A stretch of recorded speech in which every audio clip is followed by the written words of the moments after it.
ketika itu Allah dalam kita. Allah kat kita. Kita adalah Allah.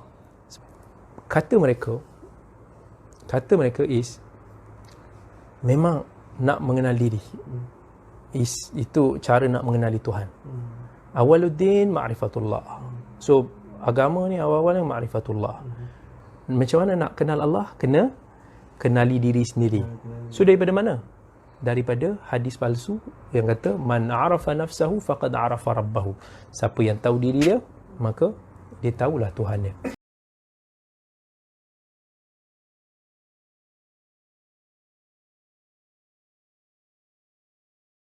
Tapi first kali kita nak cerita pasal kaitan dengan ilmu wahdatul wujud wahdatul wujud. Kat sana ada akidah, kita ringkaskan sebab memang kalau nak cerita pasal wahdatul wujud ni firqah-firqah, grup-grup ni panjang. Jadi untuk nak pemudahkan supaya kita sampai, dia ada al-hulul, dia ada juga wahdatul wujud.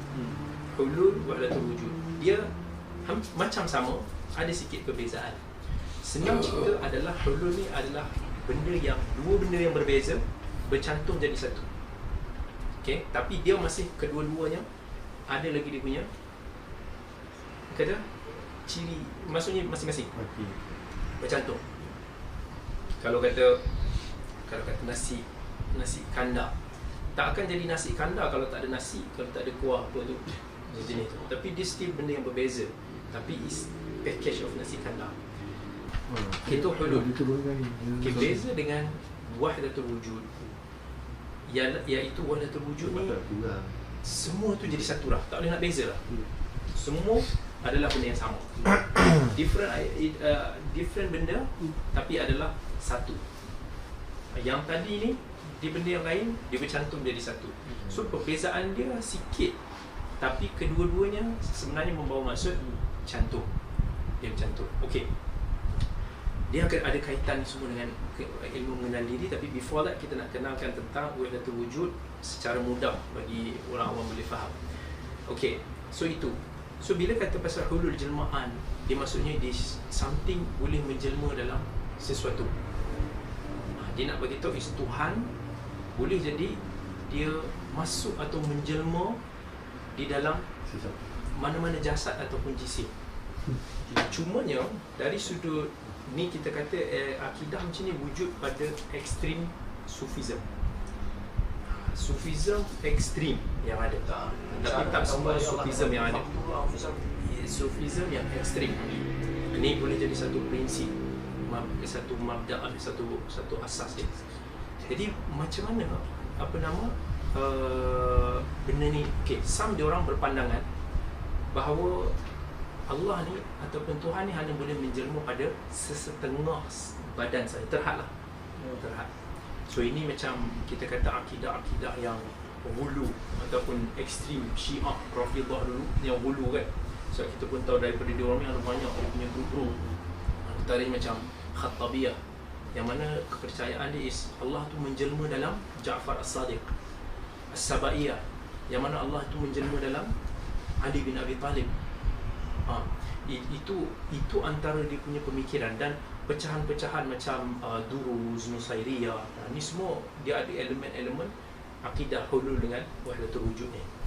Setengah daripada golongan ni dia berpandangan bahawa Allah ni boleh menjelma ataupun masuk pada semua benda, pada semua. Tak kira, maksudnya kalau kita melihat ni air ni, maksudnya dia boleh jadi ada elemen Allah di situ, ada sifat Allah di situ tu. Semuanya dia orang bermain istilah. Sam yang tak setuju dia kata sifat. Sam yang kata tak, ini memang ada ciri walaupun ketuhanan tu ada dekat situ. Yang ini separuhnya dia terpengaruh dengan macam falsafah-falsafah daripada Yunan, macam Jahmiyah. Jahmiyah antara yang banyak pengaruh dengan filosofi ni. Heraklitus lah, dia punya ahli falsafah daripada Yunan tu yang banyak mempelopori tentang isu ni. Dia nak createkan God ni dengan alam semesta ni semua. Alam ni sejuk, simpanan sejuk, alam api ni semua. Kemudian kalau kita tengok dari sudut Islam, orang yang dikatakan Muslim yang declare pasal ni lah hulul, ataupun kita kata hulul dengan wahdatul wujud. Dan antara insan yang pertama sekali yang dikatakan sebagai Muslim yang mendeklarkan ataupun bagi tahu secara terang tentang akidah hulul ni, percayalah zaman tak ada pun daripada para anbiya yang ada akidah ni, tak ada daripada kalangan para sahabat radhiyallahu anhum yang ada akidah ni. Antara orang yang terawal yang ada this kind of akidah yang dia bagi tahu secara jelas adalah Al-Husain bin Mansur Al-Hallaj. Dia meninggal tahun 309 Hijrah. Ini antara yang memang declare bahawa Allah itu boleh menjema dalam makhluknya dan tak ada beza antara Tuhan dan makhluk. Dia guna hukum mati Syah. Bukan macam Ya. Allah fi jibti amal. Dia antara yang bagi kata-kata syair yang penuh dengan wahdat, kata ana man ahwa wa man ahwa ana. Dia kata nahnu ruhani halal falana badana. Kemudian dia kata fa idza absartahu absartani wa idza absartani absartahu. Terjemahan dia Ustaz. Terjemahan dia. Okey. Tak boleh faham. Terjemahan dia nak kata kami ni dia kata maksud kami ni macam satu dua ruh yang bercantum dalam satu badan, yang mana kalau kamu melihat aku maka kau telah melihat dia, maksud melihat Tuhan. Kalau kamu melihat dia, kamu melihat aku. Ini memang jelas lah tentang elemen wahdatul wujud yang ada. Okey, itu antara orang yang terawal. Sebelum dia actually ada lagi seorang, Abu Yazid Al-Bistami. Ini antara yang terawal lah, dia meninggal tahun 261 Hijrah. Yang ini lagi bahaya sampai sebab dia punya, dia kata Tuhan ni manifestasi daripada semua masuk sampai ke diri dia, dan akhirnya sampai ke tahap dia kata apa yang aku cakap sama dengan apa yang Tuhan firman. Kalau kata aku sama dengan apa yang Allah cakap aku. Dan sampai satu tahap dinisbah kepada dia sampai dia bagi tahu la ilaha illa ana fa'buduni. Tak ada Tuhan melainkan aku, sembahlah aku. So aku dengan Tuhan sama je. Dia kata subhani wa ma a'zama sya'ni. Maha suci aku, betapa agung besarnya diri aku ni. Itu Abu Yazid Bistami. Kubur dia masih lagi ada, kubur masih lagi ada dekat Iran, diagungkan lagi oleh puak-puak sufi yang ekstrim. Masih wujud lagi kubur dia, diziarahi oleh ramai, dipuja semuanya. Okay. Kemudian antara tokoh yang famous yang dikatakan antara kepala besar dalam wahdatul wujud ni adalah Ibn Arabi. Ibn Arabi Al-Andalusi yang meninggal tahun 638 Hijrah. Okay. Golongan yang pro sufism yang ekstrim ni mesti akan kata dia daripada awliya lah. Tapi bukti kekufuran dalam penulisan ni memang tak boleh sangka. Jelas kalau kita tengok dalam kitab di Fususul Hikam, tengok dalam kitab Al-Futuhat Al-Makkiyah, kan dia ni macam pujangga sikit, suka tulis syair. So banyak elemen-elemen ni banyak dalam syair-syair ni. Tulis syair tu yang jelas banyak yang mengatakan bahawa Tuhan ni everything is dia memang akidah ni dalam bab ni clear, dan disebut sebagai macam kata kepala bab-bab dakwah wahdatul wujud ni. Dan sebab tu ramai para ulama yang menghukumnya sebagai kafir.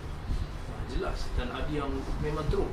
Al-Zahabi, ni bukan saya kata, Al-Zahabi antara yang bagi tahu kitab-kitab ni kalau kita tengok, kalau bukan kufur, dah tak ada dah kufur lagi. Maksudnya nak kata memang jelas kufur itu clear. Ini Al-Zahabi sebut. Izzuddin Abdul Salam antara yang memang hentam dia teruk. Al-Bulqini guru pada Ibn Hajar antara yang bagi tahu dia ni kafir. Sebab clear cut. Bukannya sebab kita suka mengkafirkan orang, tak.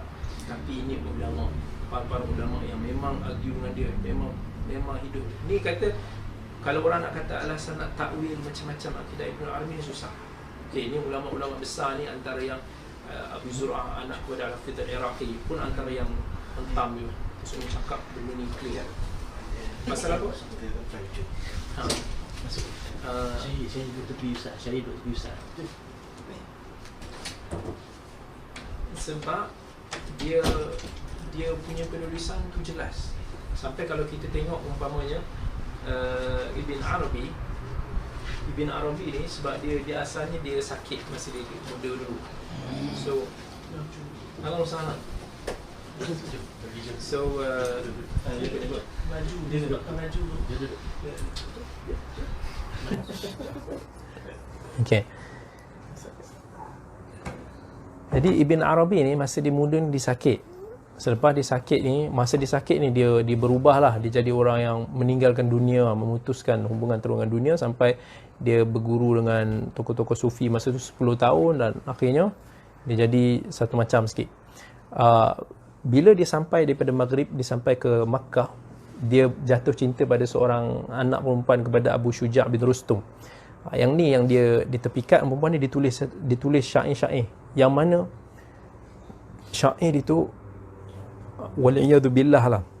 Sebab akidah wahdatul wujud ni dia ada pelbagai version falsafah, tapi antaranya bila boleh kaitkan wanita ni jelmaan Tuhan ni. Wanita ni jelmaan Tuhan ni, sebab tu dia kata Nabi SAW suka pada wanita. Sebab apa kan Nabi dan hadis ada sebut hubbiba ilayya at-tib wa an-nisa. Aku dicenderungkan suka pada minyak wangi dan juga wanita. So dia kata kenapa Nabi suka wanita? Sebab Tuhan tu, elemen ketuhanan tu. Dan juga sampai dia kata seksual ni antara ma'rifah yang tertinggi, and siapa yang mendatangi isteri dia semata-mata kerana keseronokan, dia telah hilang ruh ketuhanan tu. Dia maksudnya dia sampai nak kata dia boleh merendah mempelekehkan Nabi, sampai nak kata nak sampai level yang begitu. Ibn Arabi ni kita tak nak cerita panjang pasal dia. Cuma memang antara akidah kita kata wahdatul wujud ni, antara implikasi dia ni kita boleh tengok pada moden-moden yang ada ni sekarang, dia boleh membawa ke arah pluralism. Kan pluralism ni semua sama je. Sebab apa semua sama? Sebab apa pluralism? Sebab dia kata semua Allah. Semua Allah, semua daripada Allah. Allah yang buat kufur ni, Allah yang buat ni semua. So it's the same. So nak kata ni sembah berhala because boleh jadi tu jelmaan Allah. Ni sembah harimau, boleh ni jelmaan Allah juga. Tu orang kata kenapa wahdatul wujud boleh jadi pluralism yang bahaya. Waktu Ibn Arabi antara yang diungkapkan dalam bait dia kata aqad al-khalaiq fil ilahi aqaida wa ana i'taqadtu jami'a ma i'taqaduh. Dia kata manusia ni ada pelbagai i'tiqad dalam ketuhanan dan aku mempercayai semua apa yang akidah-akidah mereka ni. Dan dalam syair dia yang lain lagi, dia pun jaga kan, dia suka tulis syair. Dia kata farrabbu abdun wal abdu rabbun.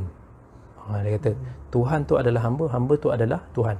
Idza qulta abdun fadzaka rabbun. Kalau kamu kata hamba tu, maksudnya dia lah Tuhan.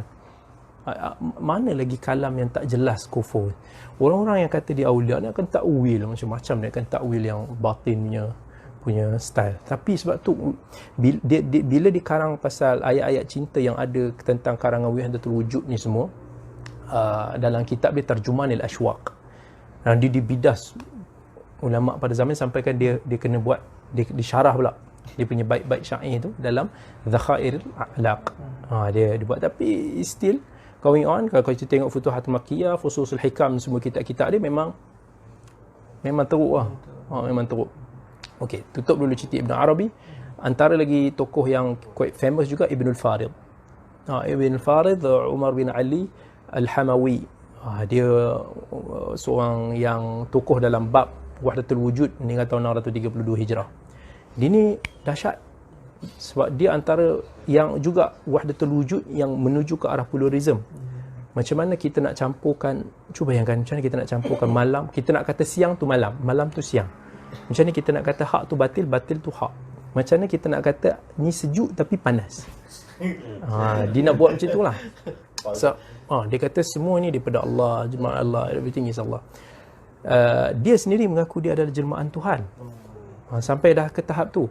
Dan antara apa yang dia Ibnul Farid ni bagi tahu adalah dia sebut ini pasal kisah Nabi, kisah sujud Dia kata kisah sujud dalam Quran kan, bila Allah cerita pasal penciptaan Nabi Adam daripada ayat 30 kan, bila Allah sampai perintahkan kepada sampai ayat 34, Allah kata fasajadu illa iblisa aba wastakbara wa kana min. Semua orang ni bersujud kepada Adam kecuali iblis.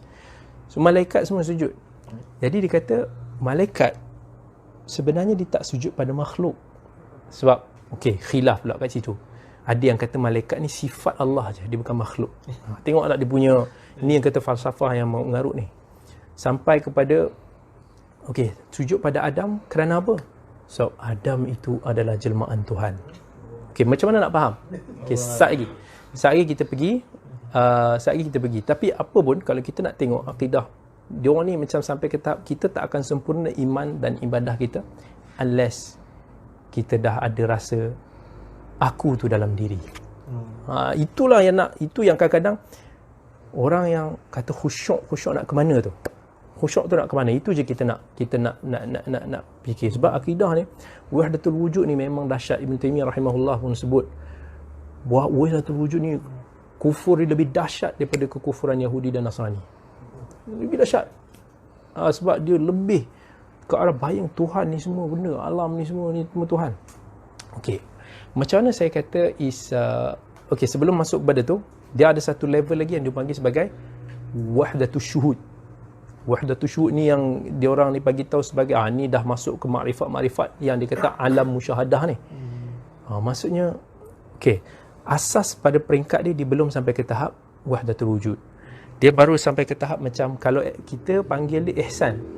Kan dalam hadis riwayat Muslim, masa kisah Jibril datang berjumpa dengan Nabi, dia kata apa itu ihsan? Kan dia kata anta'budallaha ka'annaka tarahu fa illam takun tarahu fa innahu yarak. Kamu sembah Allah sebagai seakan-akan dia melihat kamu. Kalau kamu tak dapat lihat dia, kamu rasa dia melihat kamu. Jadi ada konsep muraqabah, pengawasan daripada Allah. Memang biarlah elemen dia nak rasa takut pada Allah, rasa tamak, mengharap kepada pengampunan Allah, itu is good. Dari segi itu kita panggil dia ihsan. Dia masa tu dia masih lagi itulah dia punya syuhud dia tu, wahdatul syuhud. Tapi cuma dia ada level lagi. Ada ekstra. Yang ini yang kita nak betul-betul sebenarnya, orang yang duk cerita pasal solat khusyuk ni nak tahu dia ni ada tak sebenarnya this kind of pegangan akidah. Apa dia? Bila kita naik lagi satu level sampai makam zat, zoom naik lagi sampai makam fana. Dalam makam fana tu pun ada dia punya tingkatan sampai ke tahap perasaan kita, fikiran kita, kemahuan kita mula hilang. Naik lagi sampai makam makrifat dia tu. Dan makrifat dia tu ada lagi dia punya level-level dia. Sampai ke tahap apa itu dah sampai level yang dia kata is bila kita tak ada lagi tak ada lagi akal lagi, tak ada lagi kita, tak ada lagi bagaimana, tak ada lagi di mana, tak ada lagi limitasi, tak ada lagi ilmu, tak ada apa saja, diri kita ni tak ada. Kenapa tak ada? Kerana ketika itu Allah dalam kita. Allah kat kita. Kita adalah Allah. Kata mereka is memang nak mengenal diri. Itu cara nak mengenali Tuhan. Awaluddin ma'rifatullah. So agama ni awal-awalnya ma'rifatullah. Macam mana nak kenal Allah? Kena kenali diri sendiri. So daripada mana? Daripada hadis palsu yang kata man arafa nafsahu faqad arafa rabbahu. Siapa yang tahu diri dia, maka dia tahulah Tuhan dia. So dia asyik kata renung pada diri. Asas konsep okeylah kita kenal diri, muhasabah. Tapi how far dia nak kenal diri tu? Dia tak explain yang jelas apa itu mengenali diri. Saya tahu nama saya tahu adik-beradik saya tahu kemampuan saya tahu apa yang saya tak mampu, saya tahu kelemahan saya tahu kelebihan diri saya tahu ini. Adakah ini tak cukup mengenali diri? Apa yang sebenarnya nak sampaikan daripada mengenali diri? Macam mana nak kenali diri sendiri? Dia kata, diri sendiri tu apa? Cuba diri sendiri tu apa? Bagi soalan yang jadi macam orang pening. Itu memang okey. Kelebihan depa ni, macam mana nak tahu Tok Syekh tu, Tok Guru tu level dia tinggi. Apa dawabit dia? Kalau kita masya-Allah masyaikh yang tahu Quran Sunnah, yang boleh ni, yang ni. Tapi dia orang apa level nak tahu dia punya Tok Guru ni power? Gila. Murid tak faham. Gila. Betul. Murid tak faham apa. Bila murid tak faham apa dia guru cakap, tu guru tu power. Ada masa tersirat. So senanglah. Terus suruh apa? Pergi belajar dulu kan. Ustaz ahli syariat kena minum lah. Boleh. Bismillah. Jazakallah khair. Okey. Jadi, nak mengenali diri tu apa? Dia akan macam tu tau. So, inilah yang saya sebut pasal nonsense tu macam ni. Okey. Mengenali, dia kata diri tu adalah ruh. Ruh. So, apa tu ruh? Macam ni proses nak kenal diri. Ni daripada makrifat cara dia. Sebab Allah tak ajar kita. Dalam Quran kata yas'alunaka 'anir ruh. Qul ruhu min amri rabbi. Katakanlah Tuhan itu urusan ruh ni daripada apa? Allah yang tahu kan. Tapi kita biasa kena soalnya tu, jadi kita jadi tercengang-cengang. Patutlah. Orang awam, Yelah. Apa? Soalan tak boleh jawab kan? Mesti rasa macam awesome. So, okay, dia akan pergi kepada logik cara dia berfikir makrifat dia macam mana. Okay, manusia. Okay, so kita nak kenal ruh kita. Inilah. Ini semua ada kaitan dengan wahdatul wujud sekali. Kenali dengan ruh. So, bila nak kenal dengan ruh ni apa? Dia suruh tengok pada hadis yang kata Allah menciptakan Adam ala surati. Allah menciptakan Nabi Adam itu atas surahnya. Kan? Kemudian dia nak bagi tahu, okay, so rupa tu kemudian dah dibuat. Tapi dia beritahu, kemudian Allah meniupkan ruhnya ke dalam Nabi Adam. Dia kata ruh siapa? Ruh Allah. Maksudnya bukan manusia ni ada ruh tersendiri, ruh ni tak. Kita ruh ni semua Allah. Ruh Allah sebenarnya. Okay, so bila daripada situ, tiup ruh daripada Allah. So itulah yang dia kata kena kenal diri. So Allah tu ada dalam diri. So apa jadi? Okay, bila dia kata macam tu, okay, kalau kita ingat, tadi kita ada sebut tentang peristiwa Iblis diperintahkan sujud pada Nabi Adam. Kenapa Iblis ingkar? Astagfirullah. Okay, dalam Quran dah kata bongkok kan? Tapi dia kata apa? Tadi kita dah kata sebab Iblis ni kata aku diciptakan dari api, dia kata daripada tanah. Bagi dia ini fiqah. Dan ni semua ni fiqah. So apa kita buat? Dia kata sebenarnya Iblis ni, sebab dia kata Iblis ni adalah ketua malaikat ni kan, dan dia memang diperintahkan selama ni untuk menyembah Allah. Tetapi kenapa kali ni dia diperintahkan untuk sujud pada makhluk? Tak, bagi dia bukan. Ini semua syariat fiqah ni, tak boleh tolak. So kenapa? Sebab dia nak bagi tahu dia ni macam Iblis ni tak engkar sebenarnya. Tapi cuma dia tak tahu batin di sebalik tu. Dia tak tahu rupanya, sebab dia nampak Adam ni, gambaran dia macam makhluk, jasad. Tapi dia tak tahu sebenarnya Adam itu ada ruh Allah. Itu sebenarnya. Dia tak tahu Allah tu ada dalam Nabi Adam. Sebab tu Allah suruh sujud pada Nabi Adam, sebenarnya sujud pada aku. Itu dia punya cara dia. Dia nampak dia pusing. So orang yang tak ni, iya juga logik juga kan. Orang kampung habis mati hujah lah Ustaz kalau apa ni. Cerita seronok. Seronok. Misteri. Yalah. Tak ada jawab. Betul juga kan, sebab tu Allah suruh sujud pada Nabi Adam kan. Takkanlah tiba-tiba nak perintahkan malaikat buat syirik pula. Macam itulah. Okey. So bila sampai kepada tu, dia dah kata maksudnya Nabi Adam ni ada ruh Allah. So every manusia ni sebenarnya ada Allah dalam dia.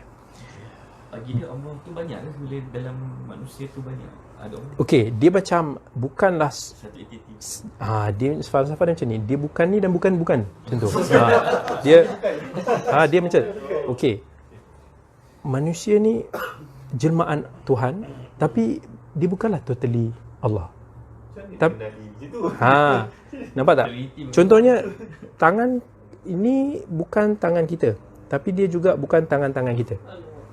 Bukan tangan kita.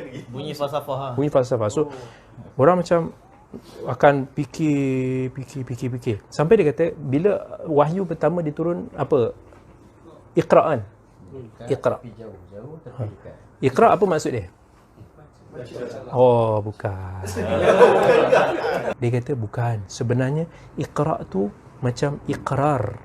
Maksudnya Jibril ni nak suruh Nabi mengaku. Ada ulama bahasa Arab yang tafsir. Tak ada. Dia orang ni batin-batin ni. Jadi kenapa dia kata macam tu? Okey, sebab apa? Dia nak kata ruh dalam manusia ni dengan Allah. Okey, macam ni perumpamaan dia. Dia sama. Okey, let's say air panas ni kan. Okey, katakan ni ada tutup ni kan. Okey ni. So panas kan. Panas. So bila buka ada ni. Ni apa? Kondensasi apa? Ni wap ke air? Wap air. So air dengan wap ni wap, ni air, but wap tu air lah. Nampak? Dah pening. Boleh faham? Dia ambil kelas chemistry dulu Ustaz. Dia boleh tahu. Sebab dia kata wap ni daripada air. So kalau tapi ni wap, ni air, tapi wap tu air lah. Okey, kalau kata garam dengan rasa masin. Masin tu memang daripada garam. Tapi garam ni different sikit dari ketul-ketul dia. Masin ni tak boleh nak di physicalkan dia. Dia satu rasa. But it's the same thing. Macam tu. So dia nak bagi tahu roh dengan Allah tu begitu. Jadi bila Jibril tu peluk, sampai peluk, apa yang dia nak supaya Nabi mengaku dalam dia tu ada masin tu lah. Dalam dia tu ada wap tu lah. Itu dia nak kata. Dia dekat dalam diri Rasulullah tu ada Allah lah. Dia nak bawa kepada situ. Dan dia pergi lagi bila Nabi menggigil dan kemudian balik dia kata zammiluni selimutkanlah aku kan. Apa maksud dia? Kita menggigil lah, jelas dalam hadis tu. Dia kata menggigil ni sebenarnya lambang Nabi nak reject dulu idea tu first. Bila Nabi suruh selimut tu maksudnya sebenarnya Nabi nak cover, maksudnya nak tutup dulu kebenaran tu lah. Tak nak lagi terima idea tu. Padahal dalam hadis clear sebab Nabi balik sejuk, Khadijah datang selimut, lepas tu pujuk dia semua, memang tak boleh takwil langsung macam tu. Yang dakwaan mereka ni kan, daripada kata menggigil ni sebenarnya nak reject tu, ada tak sumber-sumber yang sahih? Kalau kita dah biasa, kalau ada ni, Quran dah hadis. Kalau ada bukanlah makrifah macam tu. Masya-Allah. Sebab dia mesti something yang sebab dia orang punya ni very totally different dan berlainan dengan syariah. Seolah-olah satu Islam versi lain. Sebab tu dia tak boleh terima syariah sangat. Kalau kita ni fiqh ni, syariah ni. Kulit kami isi. Yang dalam tu ni tak nampak. Kulit ayam sedap. Kita kulit je. Itu. Tengok sampai ke tahap tu tau. Dia punya nak kata ni. Dan at the end apa dia kata sebenarnya ruh ni yang ada pada Muhammad ni itulah nur. Ini semua berkait rapat nur Muhammad. So nur Muhammad ni daripada apa? Daripada nur Allah. Dia ada level nur Allah, nur Muhammad, kemudian dia ada lagi macam ruhnya, ada ni, ada 6-7 level macam tu. Dan dia ada dalam kitab Jawi daripada peluh jadi so, nur Muhammad. Sebab tu dia kata Muhammad ni memang ada daripada dalam Nabi Adam lagi. Dalam Nabi Adam ada Muhammad. Dan Muhammad yang dikata ni bukan Muhammad yang ada di Madinah yang kita cerita pasal. Nampak tak macam tu punya cerita? Di alam roh ni kata dia. Tak, bukan Muhammad Rasul itu gunakan hadis-hadis yang tak palsu, yang Adam ini Abul Ajsad, yang Muhammad ni Abul Arwah, seolah begitu. Dan sampai ke tahap yang everything yang dalam creature ni semua ada ruh. Ini yang kita nak cerita ni pasal ruh Muhammad yang ada dalam diri kita. Itulah datang daripada ruh Allah, nurullah tu. Kenal dengan diri. Itu yang ada setengah ajaran nak kenal diri tu begitu. Okey. Nampak tak dia punya kesan ya? Dan kemudian sampai kepada solat. Kan? Itulah question dia tanya, khusyuk solat. So at the end solat tu macam mana? Ini pada setengah ajaran tu lah. Bila kita takbir Allahu Akbar, macam mana nak khusyuk? Soalan tu orang macam ya juga kan. apa yang Eti imagine masa takbir Allahu Akbar? Allah nak ingat Allah tu.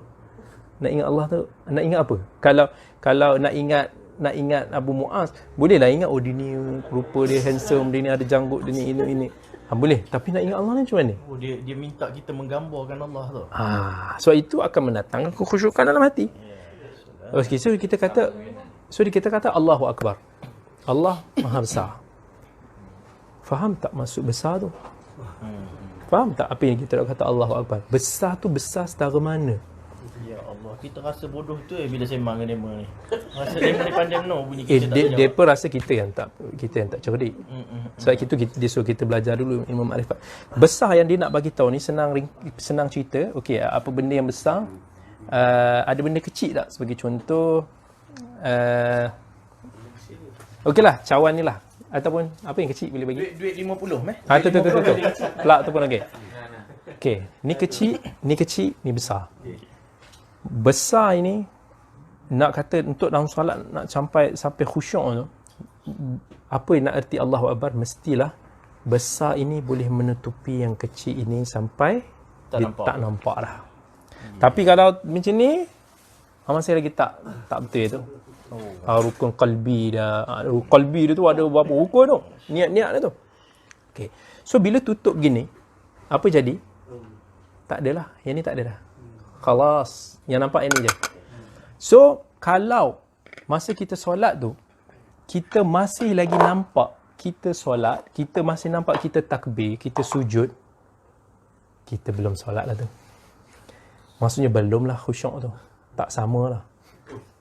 Sebab nak sampai tahap tu, mesti sampai rasa kita ni tak ada. Sampai apa? Sebab dah ditupi yang maha besar ni. So sampai ke tahap, kita ni akan rasa yang bersujud tu Allah. Yang takbir itu Allah. Boleh faham tak? Tak boleh faham kan? Macam Al-Hallaj jadi. Takbir tu Allah. Maksudnya kita dah tak ada. Kita dah rasa kita ni tak ada. Tak ada. Macam tadi lah kita kata yang akidah yang wahdatul wujud ni semua. Kita dah tak ada ni. So, tapi bayangkan dalam keadaan macam tu kita dah rasa yang takbir itu semua Allah yang takbir. Tapi bukanlah bermakna Allah yang solat. Macam mana tu? Macam mana nak sampai ke tahap tu yang dia boleh rasa macam tadi yang kita explain pasal wahdatul sampai ke tahap yang kita is nothing, kita ni tak ada apa. Itu yang dia nak. Itu yang saya bimbang. Sebenarnya paling bimbang adalah bila mana ajaran-ajaran mengenal diri. Saya tak kata mengenal diri itu tak bagus-bagus. Tapi mengenal diri yang sampai membawa ke tahap ni, siapa yang mungkin dengar ni, siapa yang pernah ikut ajaran ni ataupun siapa yang memang dalam ajaran ni, dia kena fikir benda ni lah. Dia tahulah sebenarnya apa yang nak diserukan tu. Mengenal diri tu apa. Islam ni janganlah dia very too complicated kan dengan ni. Ada juga yang hentam saya. Dia kata saya kata nonsense pada terma-terma macam nafi isbat ni semua. Saya tak kata nonsense tu pada istilah tu. Saya kata nonsense tu adalah pada orang yang duk gunakan terma-terma ni dengan nak macam bagi nampak canggih, padahal dia benda-benda yang nonsense. Tak nafi kan, nafi isbat ada dalam agama, dalam la ilaha illallah pun ada nafi isbat. Bukan itu yang saya maksud. Itu takkanlah saya tak tahu pasal benda tu. Tapi renungkanlah. Dalam Islam dia ada elemen makrifah, elemen tasawuf. Cuma dia bukanlah that kind of yang ni akhlak yang kita belajar, akidah yang kita belajar ni semua ilmu-ilmu yang nak mengenal Allah lah. Apa guna kita belajar akidah sekarang ni? Tauhid yang kita belajar sekarang ni kalau bukan kerana nak mengenal Allah. Syair Imam Syafi'i kata faqihan wa sufiyan wa kun laysa wahidan fa inni wa haqqullah iyyaka ansah fahada qasin lam yadhuq qalbuhu tuqan wa hadha jahulun kaifadul jahli yasluh. Imam Syafi'i kata jadi faqih yang sufi ni jangan jadi salah satu. Sebab kalau kita faqih tak ada elemen akhlak hati. Sufi masuk kat situ bukan sufi yang sekarang ni duk pusing-pusing ke. Sufi dia adalah orang yang jaga akhlak hati ni semua. Kalau orang tu faqih saja, tahu pandai saja, dia akan jadi hati dikeras. Tapi siapa yang hanya mementingkan aspek hati, penyucian jiwa bla bla tapi tak ada ilmu fiqh, tak ada ni semua, dia akan jadi jahil. Jahil dengan agama.